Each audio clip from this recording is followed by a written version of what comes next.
All right, we should be live. Let's see. Hello, everyone. We'll see. Hopefully, people start coming in. Yes, I think people are starting to come in. So, there we go. Yeah, you can see people. All right. Yes, we can see people. Awesome. We've done this right. So far, it's good. Sweet. So, hi, everyone. I'm seeing people come in, so that's awesome. Yes, Chelsea, hi. So welcome everyone to this exciting webinar. I am quickly, while everybody starts trickling in, going to launch a first poll just to see where you are all tuning in from. So what state are you in? Hopefully that worked and everybody can see that.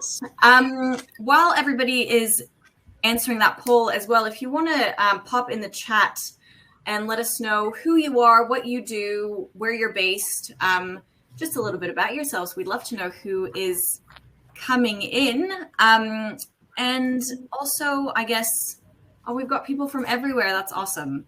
Yeah, I guess good morning to everyone in Perth. Oh, of course. Yeah, you're right. They get up early for us. Thanks, guys. Yeah, thank you. If you're in northern New South Wales or Queensland, hopefully everyone is safe and doing okay. We've received a few emails from people who let us know they're not going to be able to attend because their internet's out and stuff like that. So hopefully everyone is doing all right up there. Let us know if you're from there as well, but just sending all of our best wishes, I guess, or safe wishes. But I guess before we start, I will quickly introduce myself because I am going to be the one who speaks the least in this conversation. So I will quickly introduce myself and then leave it to our experts here. But my name is Emma. I am the social media manager at Easy Weddings. You might have seen me on our social media pages embarrass myself for the sake of the company. That is basically what I do. Hopefully I don't embarrass myself on this webinar, though. This is going to be a totally different side that you're going to see today, hopefully. So all goes well, it should be good. But I've been with Easy Weddings for about a year. And that's pretty much all you need to know about me, really. I'm going to be asking the questions and leading everyone hopefully in the right direction.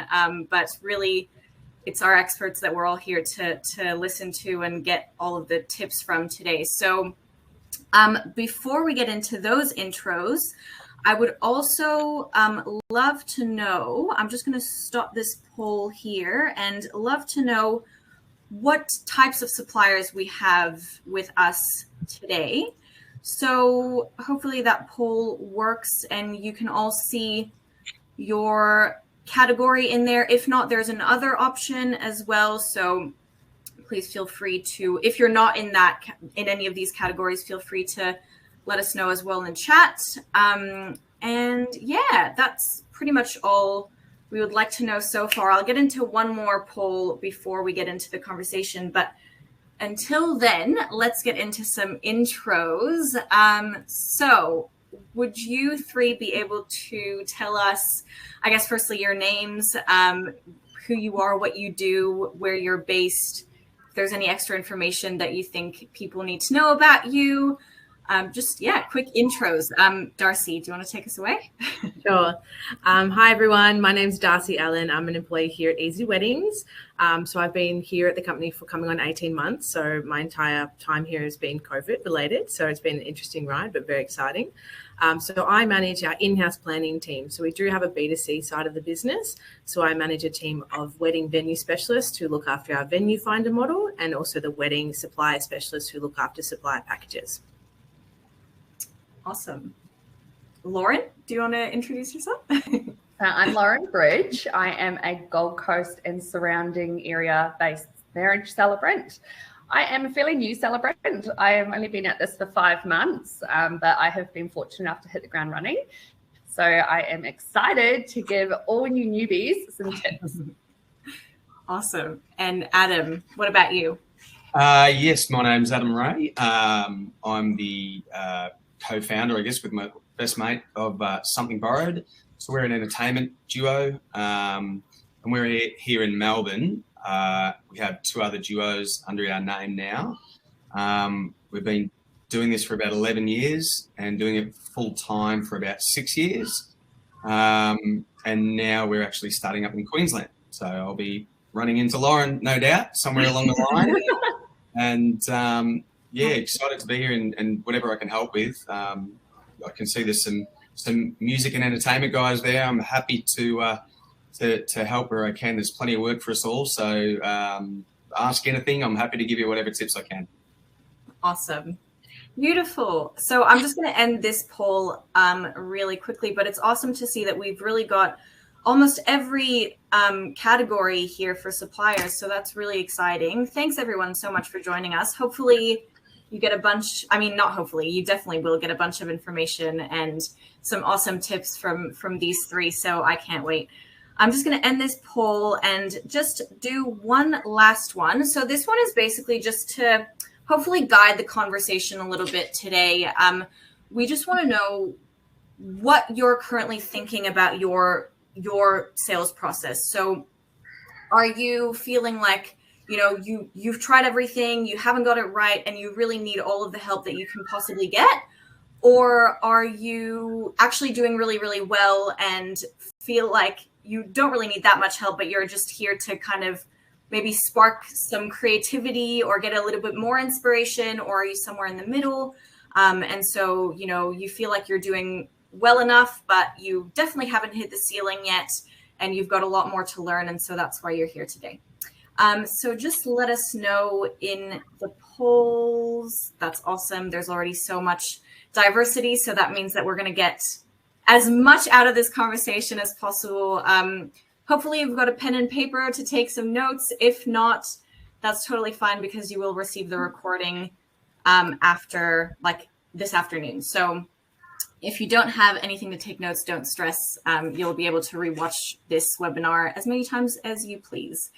The last thing I just wanted to say before we get into the chat is that this is going to be very much conversational. So we haven't got a presentation or anything.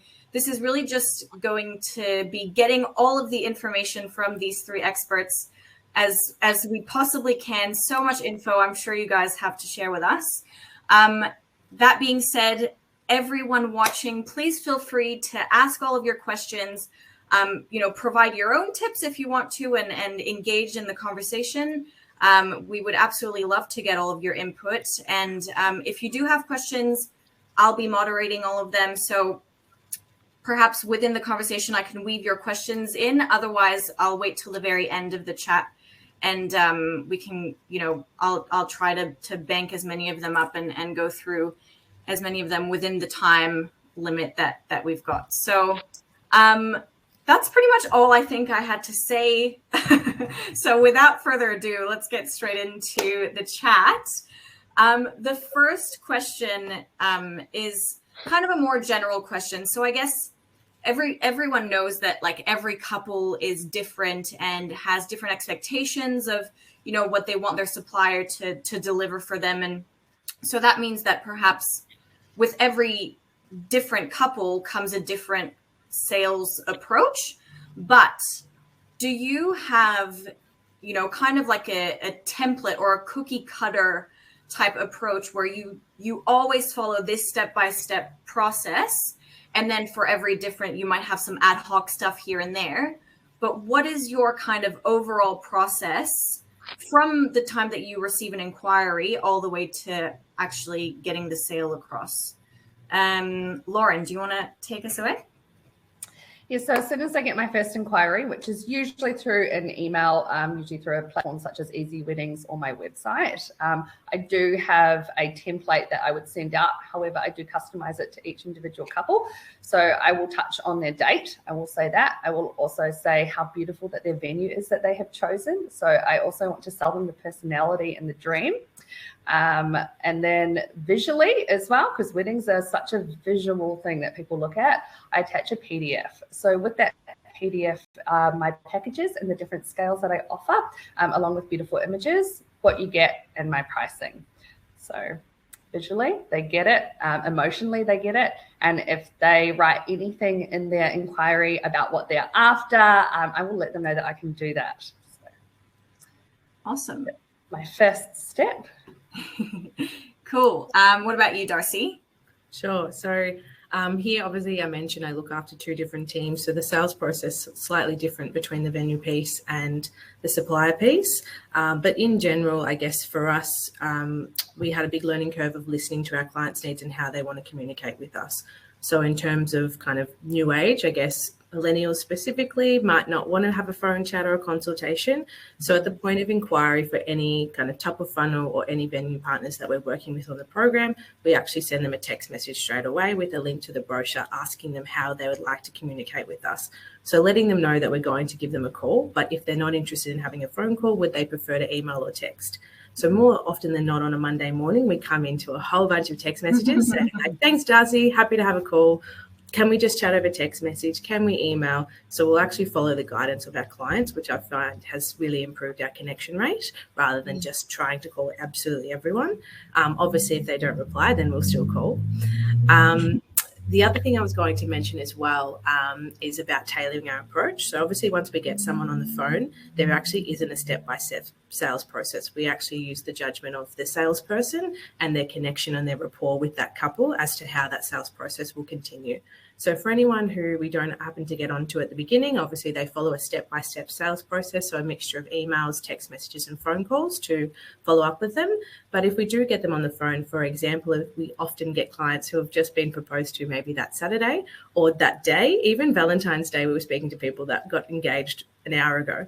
So for them, the follow-up process is going to be completely different. If I've just spoken to a bride or groom, they've just got engaged, they're going to be overwhelmed. It's very much a research phase. So my next follow-up might only actually be a week later. Give them an opportunity to absorb that information. However, we had a client yesterday who unfortunately their venue in Queensland has been affected. So they're looking for a new venue for Saturday. So obviously I'm going to follow up very quickly, probably that afternoon, if not the next morning. Awesome. We've lost Adam. I'm not sure where he's gone, but that's fine. He'll come back in. Cool. Well, we'll ask him the question when he comes back. There are technical difficulties. This is what happens when you go live, everyone.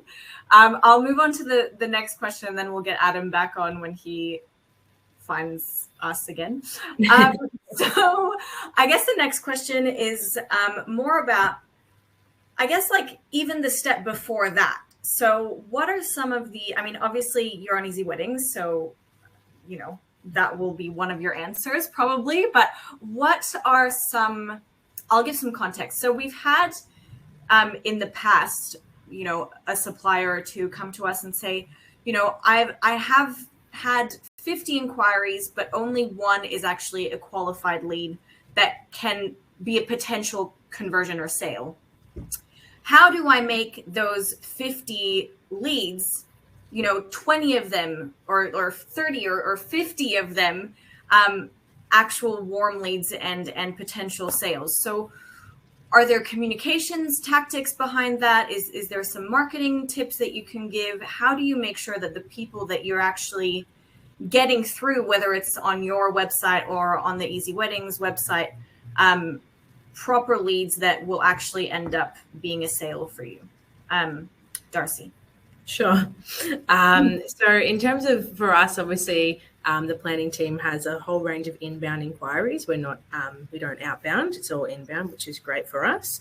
But I guess for us, the more information the client can give you, the more pre-qualified that lead is. So you might, if you're interested, especially for the venues here today, if you jump on Venue Crew, our sister site, which is part of the Venue Finder program, you'll see that the forms on that site are actually a little bit more detailed so that we can capture so much information of that client. So when we do give them a call, we actually know exactly what they're after. We have to have magical fairy lights, we have to have rustic, we have to have this, we have to have that. So the more information you get, the better, because what you'll find, I guess, in that example, Emma, is if they've only got one that's qualified out of 50 leads, the reason that those other 49 people are inquiring is because what they're seeing, they're not getting enough information. So they want to know more. and potentially the information you're giving them might not suit their needs. So the more information you can get, the more pre-qualified that would be. So I'd suggest maybe detailing your form slightly more, so more questions so you know what you're working with. Is it, for example, if it's a venue, is it a cocktail? Is it a seated style function? Entertainment-wise, are we just looking at the ceremony only, or is it for the full reception? So the more information you can get, the better. But I'd also look at improving, storefronts, websites, Instagrams, that type of thing. Because as I mentioned, the more inquiries, if you're finding that they're unqualified, it's because they're trying to find out more information. So what you're giving them isn't enough. So if you are struggling with your Easy Wedding storefront, please reach out to your business advisor, have a chat. Our content team are always here to offer support and guidance on improving your storefronts. And you can obviously mirror that on your website and Instagram, regular posting and things like that. Yeah, awesome. Welcome back, Adam. Oh, guys, look, I don't have an internet problem. That's Generally, okay. I don't know what's going on. Always the way. They're breaking the internet at home. Yeah. That's what's happening. Well, before we continue on this question, I just wanted to just come back to the first question that we lost you on. But Yes, please. Do you want to tell us about your sales process? If there's anything that you want to add to what Lauren and Darcy said, or if yours is totally different, what does yours look like? Yeah, ours has been the same for some time, and we've found it pretty effective. Like we're like for this particular year, financial year, we're at 67. I looked today, 67% on conversion of inquiries. Awesome. Which is the best we've ever been. Like it's incredible. And going back to our whole time, it's around 39%. So it's always been up there, but it's really just taken off recently. But it's always been the same. So my reply, I kind of go against the grain of what's been pushed on us as far as shorter emails. I kind of even prep them for a big email. Like I'm quite jovial in my response and just say, g'day, congrats on the engagement. Look, get comfy, grab a drink. This is long, but it's going to give you everything you need. And it is huge. And it, like Lauren said, it outlines the ceremony and kind of gets people, provokes their thoughts of walking down the aisle to that song and mum's in the corner crying and Johnny's at the back. That's the kind of way we've always tackled things. Like if you see our Instagram, I think there's more us joking around and having fun at gigs than there is of the music. And they sort of tend to work equally as well. I don't make a joke fest on the response, but it's definitely like lighthearted, and it lets them know what they can expect from the ceremony component, the reception component, what the prices are, what we bring, and it's really quite lengthy, but more often than not, we get replies saying, this is awesome. Thank you so much. I've got everything I need here.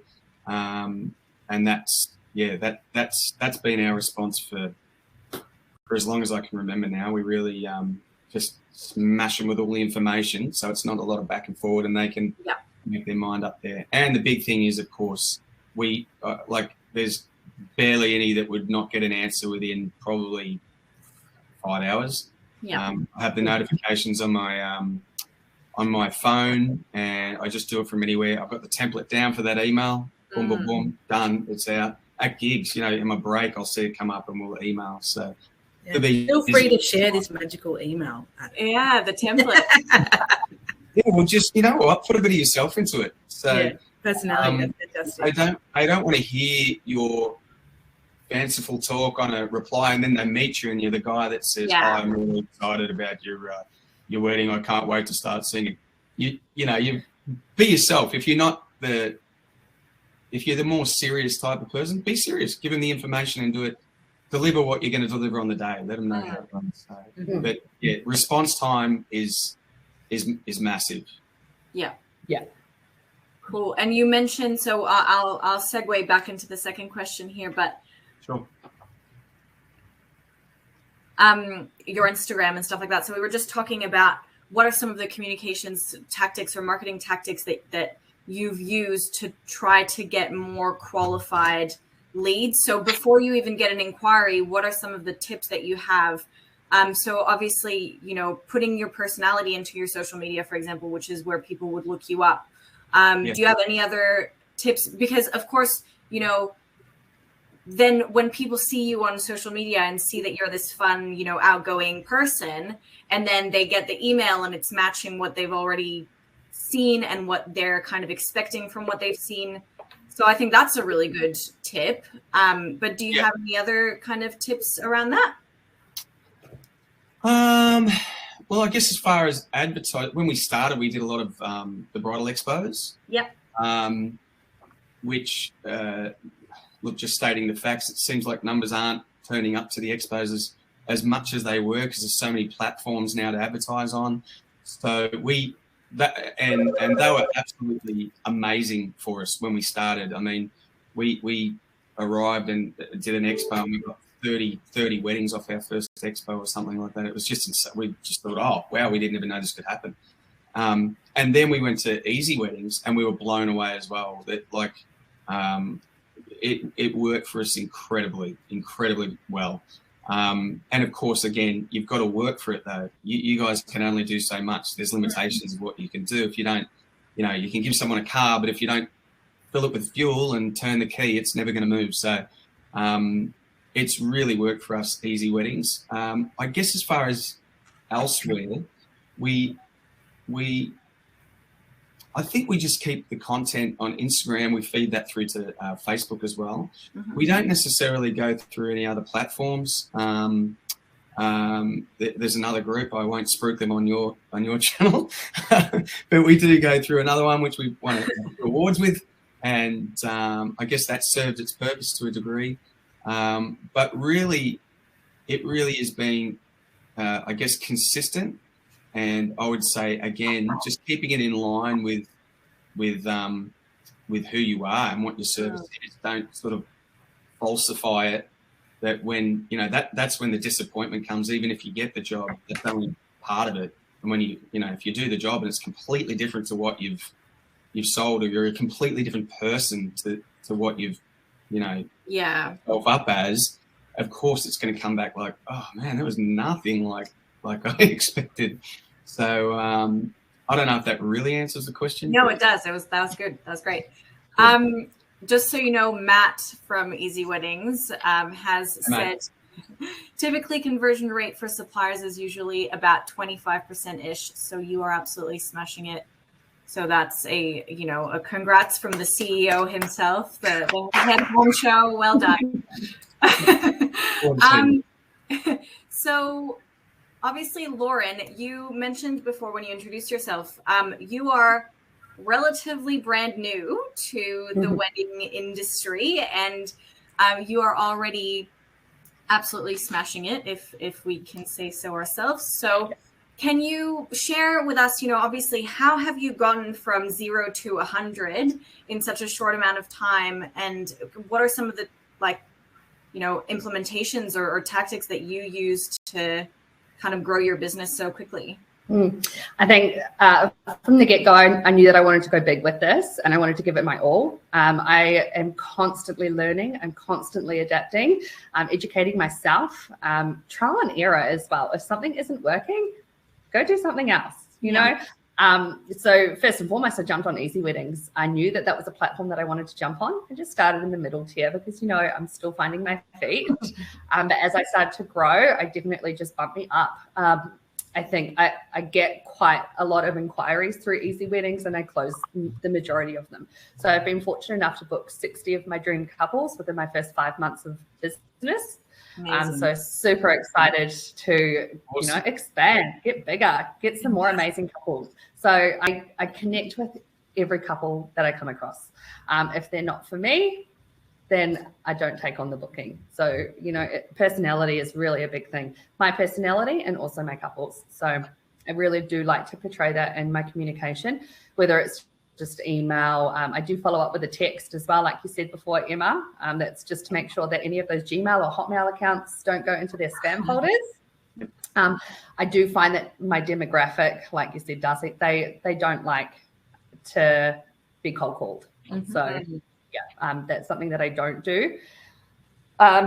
When I do my first inquiry email, I do touch on what's their style, what do they want, and I'd love to hear more about their plans. So I do direct them to do a video chat. So that's usually my next step. So if that progresses from my initial email and my initial packages and pricing and it all fits in with them, then that's what we would go through. On my video chat, it is super casual. I've had people just rock up with a martini. So super casual, really good. I love to see that. It's a great opening starter, having a laugh. I definitely lead with their wedding plans. Where are they at with them? What are they thinking? Usually they're at the beginning stages. It's your venue, your photographer, and then your celebrant is essentially what people book first. Yeah. So usually they're at the beginning stage, and then that will just lead straight through into what are they thinking for their ceremony? What do they want? And to be honest, people don't know. They don't think about the ceremony too much. It's really overwhelming. It's not something that many people have done before. So that's where I just start to tell them about my process and educate them on what happens. I also reassure them that, even though their wedding is a year and a half away, I am here for the whole booking. I am not here just for the wedding day and not just for the planning. I am super easy to communicate with. You can send me a text or what have you. Once we've kind of jumped off that initial chat, which I don't push them to book on the chat. I always just say, you've got so much to think about. You let me know what you want to do, or I'll check in a few days. I don't like to pressure people, but about 40% of the time they'll say, no, we love you, we want to book you. So just go from that. Otherwise, I will check back in a few days if I don't hear from them otherwise. But usually people text me within an hour and say they want to book. So that's pretty good. That's awesome. I don't want to overwhelm people. So little things at a time. So my next thing would be to obviously send them an invoice, lock me in with a booking fee. And then I also ask them for a nice couple photo. So every Sunday, I do a nice post, couples of the week, and I put the picture that they've sent me, I tag them on Instagram, and I share it, and I tag their venue as well. So couples get excited over this. They want to be featured. They want to be seen. I love them. So why not show them off? So I put that up there. Sometimes the couples share them as well. So then I find that I actually get DMs from all of their friends. Yeah. And also the venues. Sometimes the venues share. And if they don't share, I know that they've seen it. But then they can see in the inbox, okay, this girl has just booked 6 weddings with us in the last 2 weeks. Who's this girl? So that's you getting your face out there as well. So that's probably my whole leading step until the booking. But say if they don't respond with that first initial inquiry, I will follow up usually at day 3. I think the experts say 48 hours, but I say day 3. And if I don't hear back, I will follow up again on day 7. The reason I do it on day 7 is because in my initial inquiry, I say that I hold their date for 7 days while we get to know each other. So this gives them a good week to find out when they want to book in, have a chat, and have a bit of research essentially as well. So that last email is just to let them know your date is still available. It is here for you. I want to work with you. I want to hear more, but it has been released now. So Yeah. Awesome. And somebody's asked, what do you say to couples if you don't like you mentioned something earlier about if they're not the good fit? So how do you tell them that? What's the communication around that? Yeah. So look, if they're not my fit, I would just say I don't feel like I could deliver your perfect ceremony. It's not my ceremony style. So I would be doing you a disservice, and I would be doing my business a disservice by offering something that I couldn't deliver. But I'm not going to finish it there. I will find them another celebrant. I've got a connection within, the Gold Coast and surrounding areas. So I will suggest other celebrants for them, or celebrants that are maybe a bit more in their price range as well. So I don't want to just leave them high and dry. I do want to refer them on. Yeah. Awesome. That's great. Cool. And so my last question around that is how, because again, it was just that it's been 5 months. Well, aside from going on Easy Weddings, how have you built your business? Like even in month 1, what were some of the, say somebody found you on Easy Weddings, how did they then, research you? Because we know that after finding a supplier on Easy Weddings, couples will likely not just inquire straight away. They'll do their research and, look at, your website or your socials or stuff like that. So what are some of the things that you did really early on that you think really helped you get, from finding you on Easy Weddings to actually putting in the inquiry? What are some of those tips that you've got?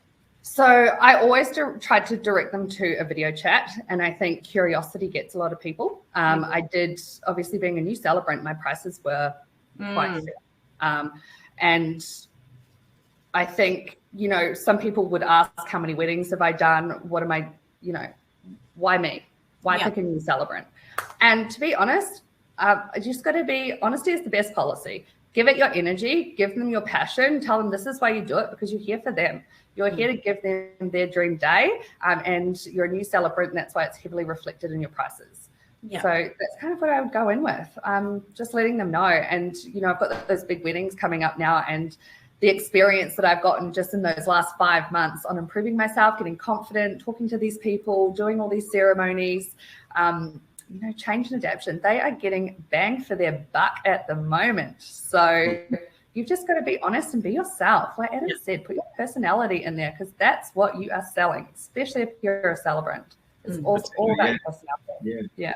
We couldn't agree more with you there, Lauren. Like when you start out, you can tend to be a little bit desperate and just want to, because you need the work. I mean, that's what you're trying to do, business. But now we're at a point, and for some time we've been at a point where it's just, you got to take it. Some will, some won't. Who cares? Move on. You don't say that to the client. You obviously just say, look, you got to make sure we're right for you. Oh, can you play a full set of country music? I don't think we're right for you. We've got country songs, and we've got a whole array of songs, but if we're doing like 6 weddings a week for the last couple of weeks, because obviously a lot of backlog, but in high season we're doing 4 weddings a week, and we will learn songs, and that's another thing for the musicians that are on and the entertainers. I would say a great bit of advice there is to cap it, because when we started, we're like, okay, well, yeah, of course we'll learn songs, and we'd be given a bunch of 13 songs to try and learn, which is crazy when you're doing 4 a week. You just can't do it. So we cap it at like 3 songs. And for that, generally try and push it towards the key moments. Like, of course, if there's a song you want to walk down the aisle to, we'll do that. But when you start getting asked of something that's outside your scope of business, it's okay to say no. It's actually okay to say, oh, look, that's not us. We don't do that. We don't offer that. And let it go, because if you take that job, I can guarantee you it'll be more stress than it's worth. Because you're just trying to be something that you're not. So. And you won't get a good review No. because you haven't done your best work. So you won't get a good review, and you're not doing your business a service. Yeah. And I guess just to touch on follow-ups as well. We're very thorough on follow-ups, and the sales is, it's all about the follow-up. That's all you guys know. Yeah, and I guess just from as we mentioned, everyone's touching on personality, so it's a big thing for us. We're really fortunate in our team that we're kind of the middleman. We're guiding couples to their perfect venue or their perfect suppliers. So we have the luxury that we can talk about multiple different brands and opportunities and things like that.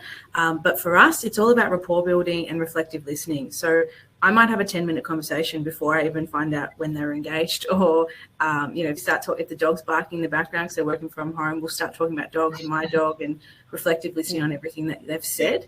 And what I do find is, I guess, from a sales tactic perspective, is even if they don't book the venue that I've been chatting to them about or helping them with, or whatever the product is that we're selling, they'll always come back and let us know why and where they ended up booking, because they feel like they've got that connection with you, and they almost sometimes feel guilty. I hear them pick up the phone and go, Darcy, I'm really sorry, I booked another venue. I said, well, you don't have to apologize. There's nothing wrong with that. But that market intel is so valuable, just to know the why and where they've actually gone to, so that you're aware of your direct competitors and you're aware of potentially any flaws or issues that your product has as to why they haven't booked. Is it too expensive?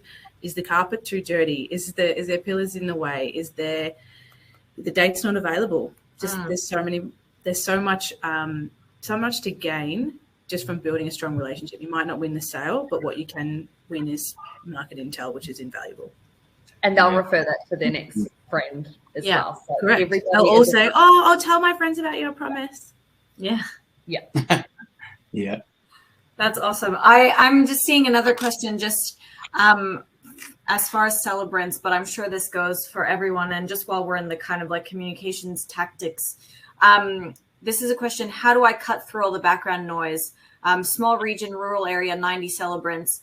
How do I communicate my point of difference? How do I say, hey, I know there's 89 other celebrants and I'm one of 90, but you know, I'm better, but like you want me, and how do I communicate that? Do you have tips on that? To be honest, I don't worry about other celebrants. I really don't. If they want me, they want me. So I don't know what advice to give there. I'm sorry. Don't worry about the others. You just worry about what's in your own home.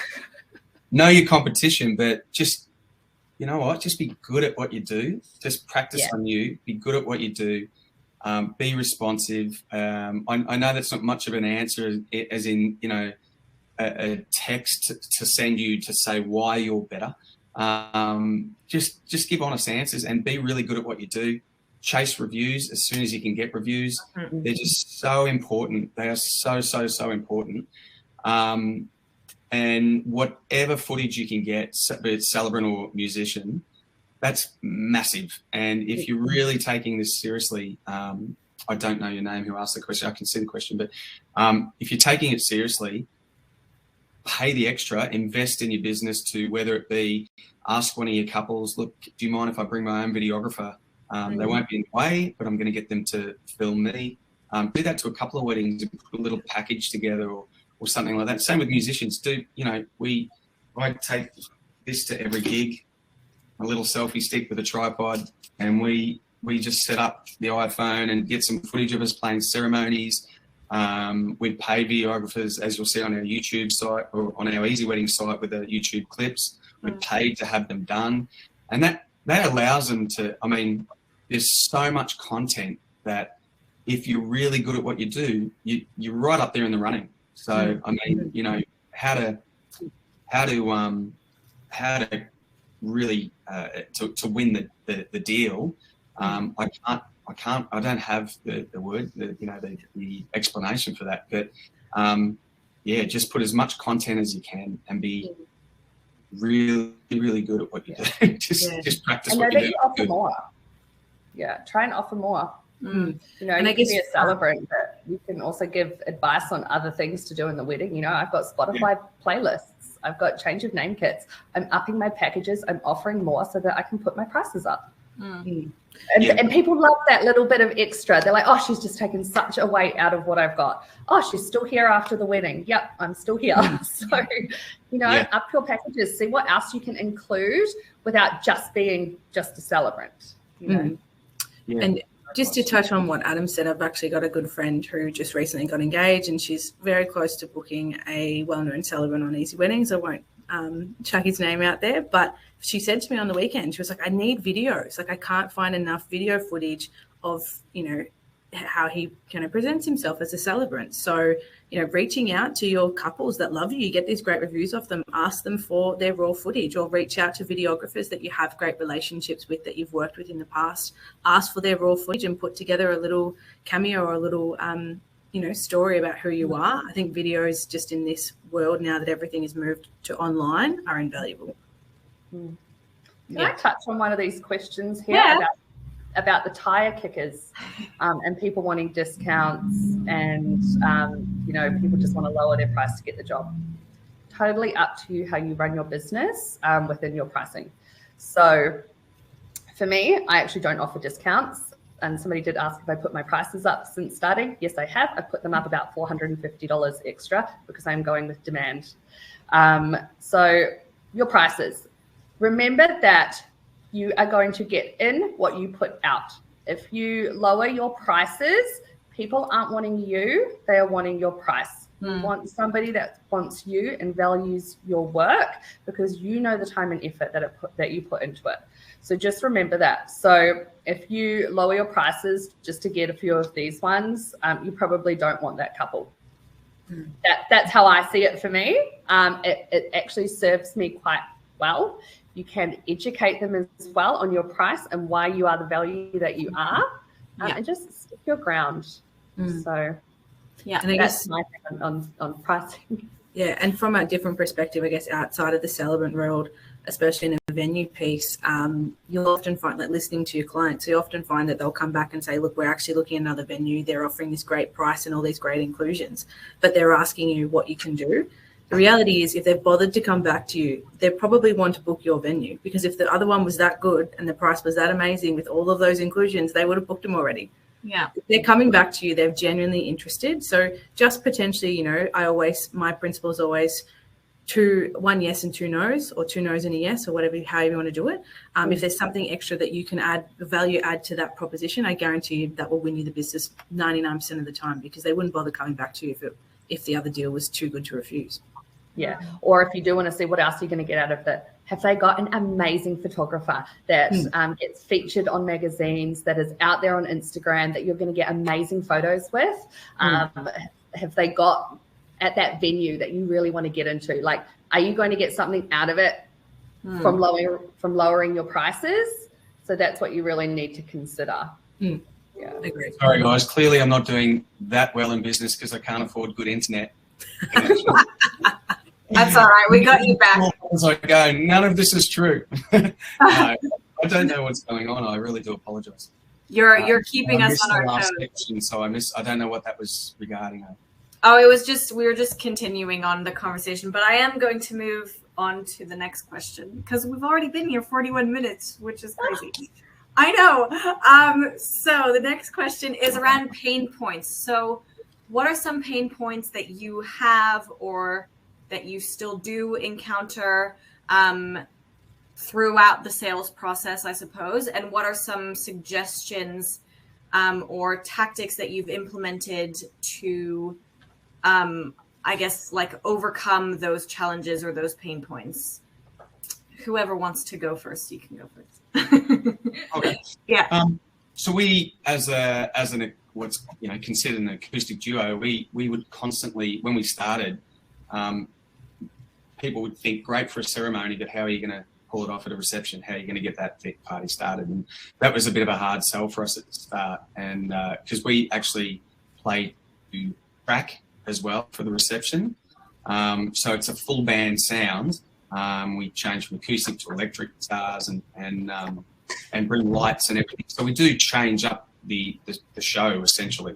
So it's all nice and pretty. And so I know a lot of bands wouldn't have that because they're full bands, and the band is a full band.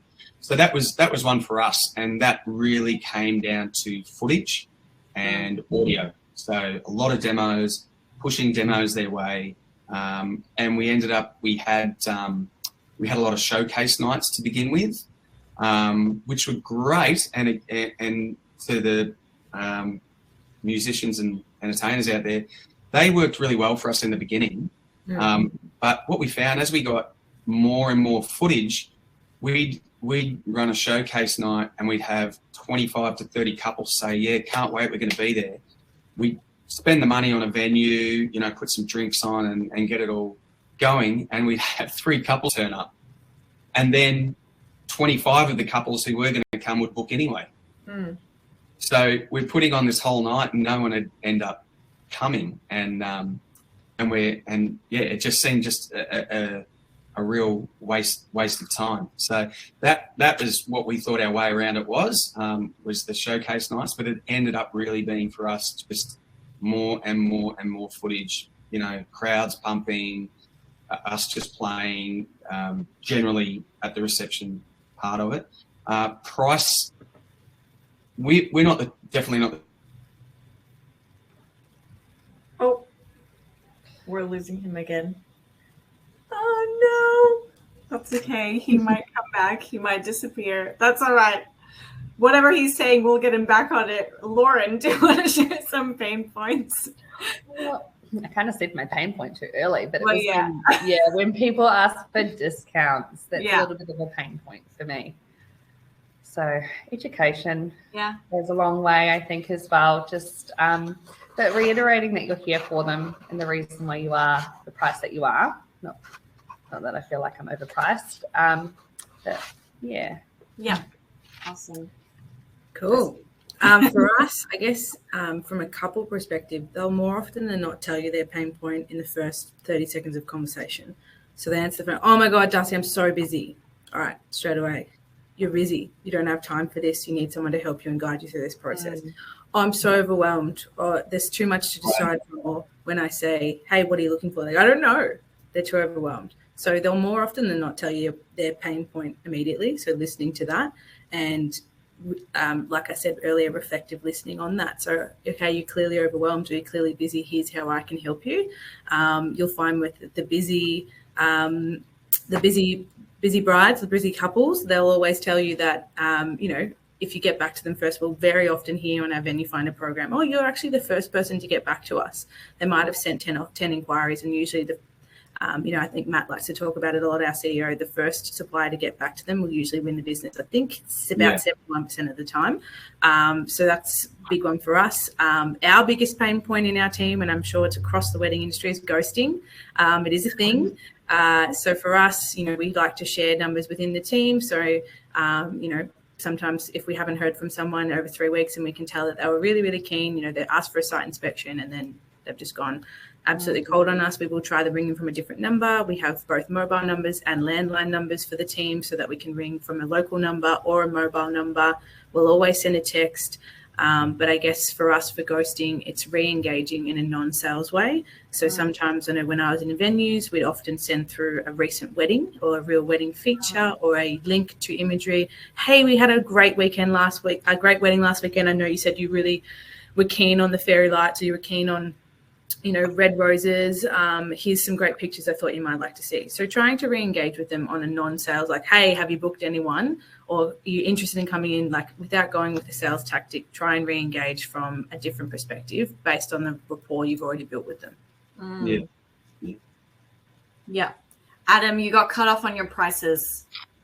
Very sorry. That's okay.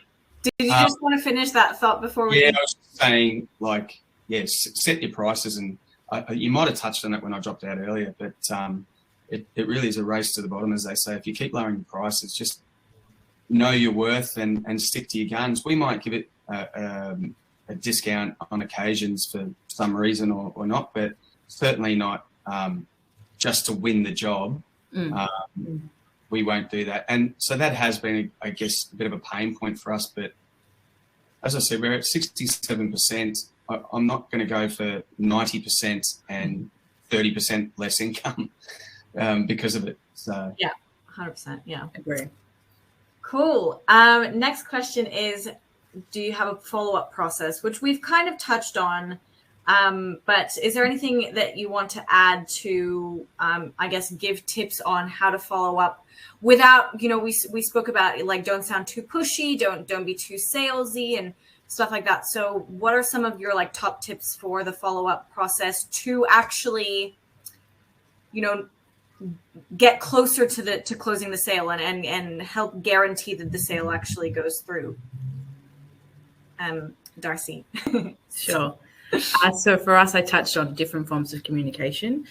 So not just doing standard phone call, emails to phone call, email, phone call, email. You might throw a text in there. You might just do an email. But for us, again, sometimes the clients that we don't get onto, if we haven't spoken to them, we might not know that they only just got engaged. Or sometimes, they send an inquiry and they aren't even engaged yet. They're just really curious and they know that it's coming.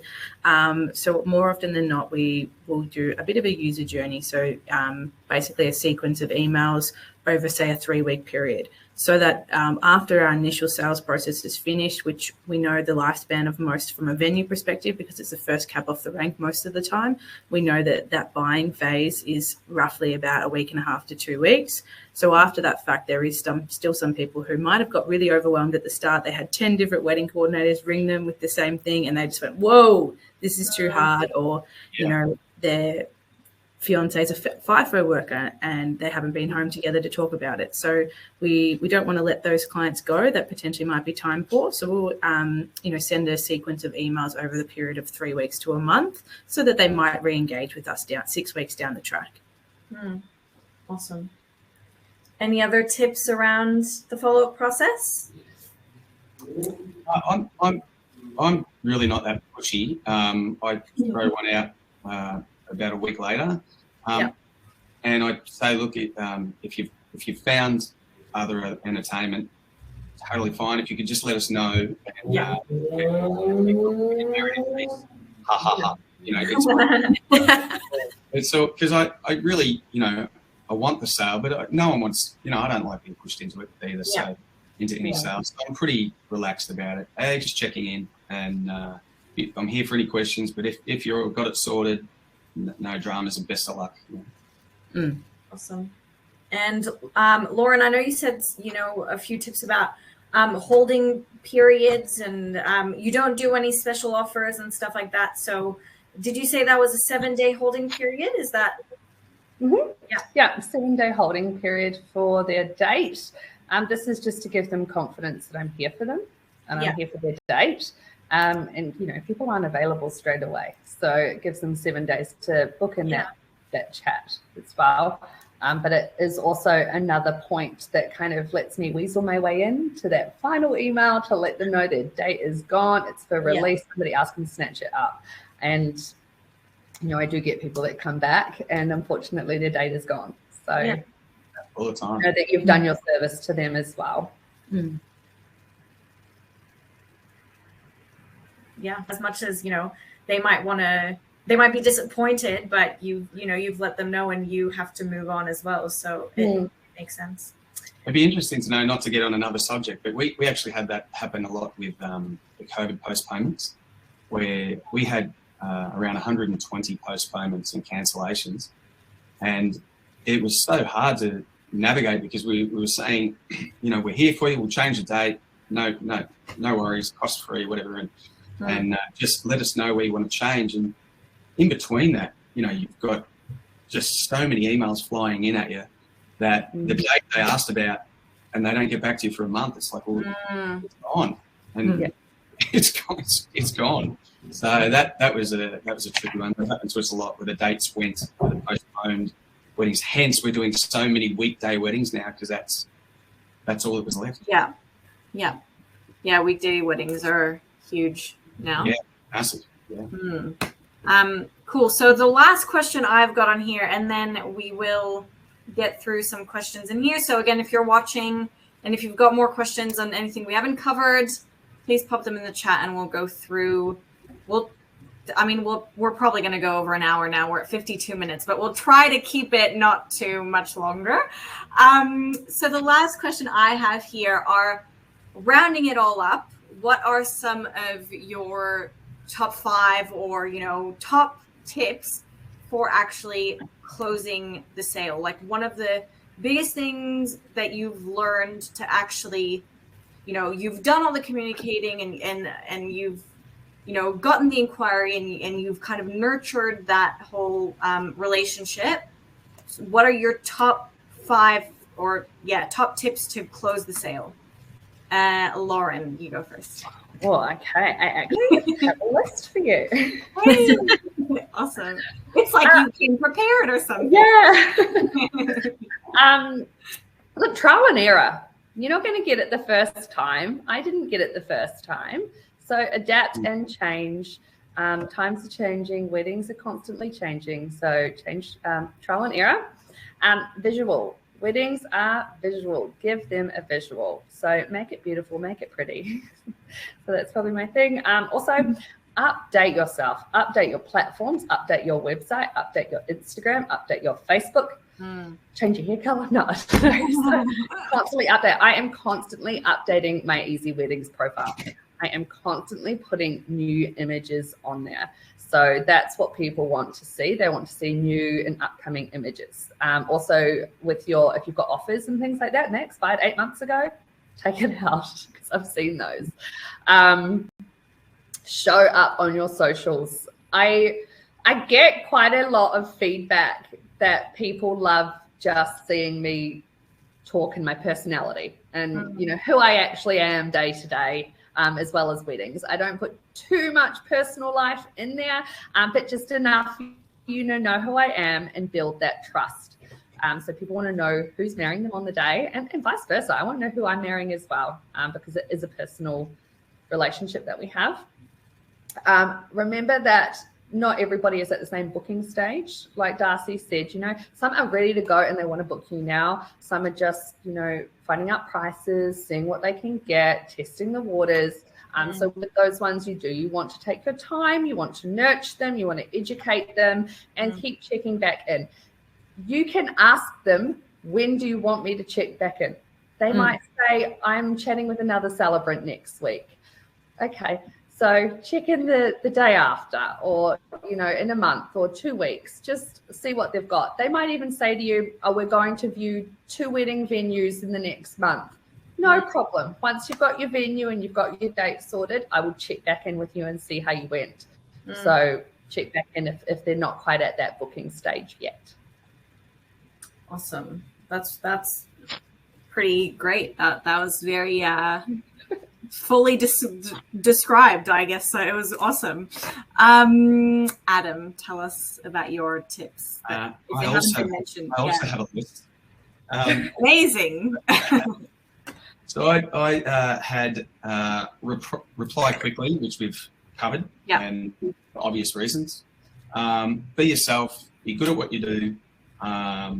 Be detailed and informative through the whole process with the couple. So, you know, as you said, Lauren, like they don't know. Couples are there to be guided, and what may seem a trivial question to you, like obviously it's this, it's not obvious. None of it's obvious, you know, to them. So when they're asking, you know, when the bridal party is entered, that's what we need to do. We send them a whole template of questionnaire songs for these key moments, and make the process really, really easy. That's another thing we've done where they get back. It's like, oh man, you know, I didn't even think of like bridal party entrance song, or and be I'd say be with again, this is probably aimed at, well, it's aimed at everyone, but offer what you're going to do and do what you offer, and stick to it.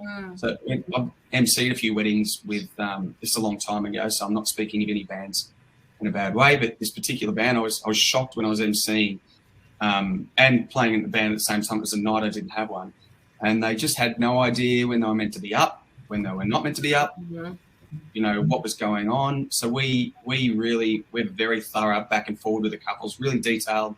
We get a run sheet, we put in slot in where we see our set times going, so they know, they sign off on it. Obviously weddings, as we all know, the reception particularly doesn't always go to time. It's 10 or 15 minutes either way, and that's, you know, just let them know you're flexible, but definitely be detailed and informative, and let them know that you're on the same page as them and you're there to help, and be really easy to get a hold of. That's just be easy to get a hold of. Get back quickly. Be easy to get a hold of, and that's you know, a great thing. Keep your website up. We don't actually put our Instagram feed anymore on our website. We keep the Instagram feed mainly as a contact point for them to see us, but we once heard by a very wise person, we think it's great advice. I don't know if this works for you. You already got enough competition. There's plenty of competition out there, even on easy weddings. I think there's like 90 odd bands in Melbourne. You know, it's hard work to get them to get that storefront looking so good. You know, you've got to nourish that. And when you finally get them on the website, we kind of like, why would we send them back out to Instagram to look at all these other bands again? Like, particularly because you follow people in your own field, you know. So it's kind of like, it seems like a good idea at the time, but we're like, no, we want to. This website is us. Like this is us. We're not going to send you out to find more. So that's a tip that I think, you know, I feel has worked as well. So anyway, awesome. Oh, and good SEO on your website, search engine optimization. Definitely. Check you out. 5 months in and you already know all the slang. Is that what that means? I think Lauren and Adam have touched on the main ones. I agree with everything. For me, I don't be afraid to ask. I think people sometimes dance around this specific question. I'll very often say, was there anything that you didn't like about the venue, for example, that would hinder you in making a decision? When are you looking to make the decision by? They might say, hey, it was really, really good, but we're going to go look at another 3 venues over the next 3 weeks. And what I'll say to that is, okay, cool. But like at the moment, is X venue a front runner? Because if they're very afraid sometimes to tell you how they really feel, like, oh, it was actually no good, we didn't get the right feel. So I'll ask a very direct question in a polite way, is it up there? And if they're like, no, not really, okay, well, great. Thanks so much for your honesty. Is there any reason why? And like Adam briefly touched on as well, just being accommodating and flexible. For us, we speak to a wide range of couples every day, looking at all different categories. And the biggest thing for us is they're afraid of people not being accommodating or not being flexible if an issue was to arise on their day. They're always worried about the what ifs. And they hear these horror stories on Current Affair or in the Facebook groups. And they think, oh, my God, what happens if that happens to me and the wrong linen gets delivered in the wrong colour, or they accidentally drop the cake, or the wrong dish is served? So just reassuring them on their pain points, so listening to what they have to say, and making sure that you are showing them that you will be flexible and accommodating, because most of the time the request that they have isn't something that's overly difficult for wedding industry people to handle. It's something that we've all seen before and we've dealt with, but to them it might be their biggest issue. Yeah, awesome. Okay, I'm just going to quickly go through a few questions that I can see just in the chat. Again, if you have any last minute questions, pop them in there. But I feel like we have covered a lot. That was surely a lot of information, because I feel like I've received a lot of information. So yes, I think that was awesome. Thank you so much, guys. I will just go through a few questions. We've got one here for Lauren. If you get an inquiry for a date you are holding, what do you do? So I do actually let the couple know that inquired second that their date is currently on a 7-day holding, but it will be released on Tuesday. And I will let them know. So I will still send them through my packages and my pricing so that they can get a little bit of education. But this also puts out a little sense of demand as well. I really don't like to play the whole somebody else wants your date sort of thing, but I also feel like honesty is the best policy. Yeah, for me. So it has happened a few times, and sometimes the date has lapsed, and then I've messaged the other person and said it's available, and they've snapped it up on day 7. So you've got to be in it to win it. Yeah, that's very true. I feel like it's just in the way that you would communicate that with the couple as well. Like if you're not saying, hey, like, text, hey, somebody else has asked for your date, you have to make a decision now, or I'm going to give it to, if you word it and communicate it in a way that's more compassionate and let the couple who's inquiring for that same date know as well, I'm currently holding this date, but I'll let you know in 5 days time or however long. I start those emails with, this is by no means a rush to rush you into something. It's just to let you know that if come in a week's time, you come to book us and we're snapped up, there's no hard feelings. So and it's happened and it goes down well. It's fine. It's like, no, we get it. That's fine. Awesome. Well, I'm not seeing any other questions come through, and we are at 103, which is very well done. When we got to the 40-minute mark, I was like, whoa, this thing is going to go for a long time, which is awesome. I think that was a really great chat. I don't know if any of you want to add anything we haven't touched on really quickly, or you're happy with where we're leaving everything. I think if you're fighting the community to get that job that everybody's lowering your prices for, get out there, show them what you've got to offer, do styled shoots, connect with other suppliers in the wedding industry in your area. I'm always trying to jump on styled shoots, connect with other suppliers, recommend other people. Hopefully they recommend me. So you want word of mouth as well. So that's probably it. Just get out in your community and get to know people. Yeah. Yeah, that's great. It's a great industry for that. Like we've found, we've got friends who are close friends now, and you really do sort of scratch each other's back. You know, I mean, we run photo booths now. There's another topic, add-ons and things like that. So we took on photo booths as well. And, you know, we might have the videographer, we'll talk to our videographer and come on in and do that. And then for the kids' parties or something, we'll supply the photo booth, you know, a couple of contra deals here and there, but everyone's ready to help. If you treat everyone like you'd like to be treated, it's a really great industry to be in. It really is. It really is. And similar to what Lauren said with community, but buddying up with like-minded businesses, there might be 2 or 3 of you that are very similar, and you just feed business to each other. Yeah, like you'll find it's just a referral system. Whilst we are all direct competitors, we're all in the same industry, we're going through the same issues, so we're all here to help each other. So pairing up in buddy groups, especially with, you know, the way things were in January with everyone getting sick, it's always good to have a buddy that you can call last minute.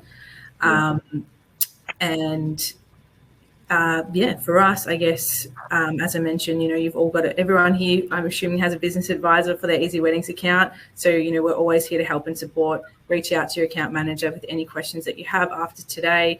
You know, here at the planning team, we're always here to support as well and offer advice and guidance. If you know, a venue or someone's about to up their pricing and you want to see how competitive you are in market, we're always happy to have that conversation. Send it over. If any venues are interested in hearing more about my team and what we do, I'm always open for a chat as well. Beautiful. That was a great way to round it all up. I also just want to say one thing. There seems to have been a technical weird thing that happened where everyone is called Chelsea Hall. I'm sorry that's happened. Full disclosure, it was my first time setting one of these up, so I obviously mucked up somewhere. But I can see that it's not just Chelsea Hall who's writing in, but there are quite a few people watching. So I do apologize for having accidentally changed your name. But thank you all so much for coming in and putting in your questions and letting us know who you are at the very start, so that we know that Chelsea Hall is not just the only one commenting. Go Chelsea. Yeah, Chelsea is killing it. Chelsea, stop asking questions. Anyways, well, if we're all happy with that, we're gonna, you know, finish it all up. But thank you. Oh, Adam's just going, yeah, all right, bye. Thanks, Alice. That's my wedding venue there, guys. I'll give them a spruik as well. I had my own wedding with Showtime Event Group, and it was fantastic. Nice. Awesome. Well, I don't know if Adam's going to come back in between now and when I hang up this call, but that's all right. Thank you, all 3 of you. He'll have to watch the recording to see me thank him. But yes, thank you so much. And thanks to everyone for tuning in. Again, as I mentioned, you will be receiving the recording this afternoon. So wait for that in your inbox, and you can rewatch everything in your own time. And that's pretty much it. Thank you all so much for coming. It was so lovely to speak to everyone and get everyone on. Thanks for facilitating, Em. Appreciate it. All right. Have a good one. Bye. Bye.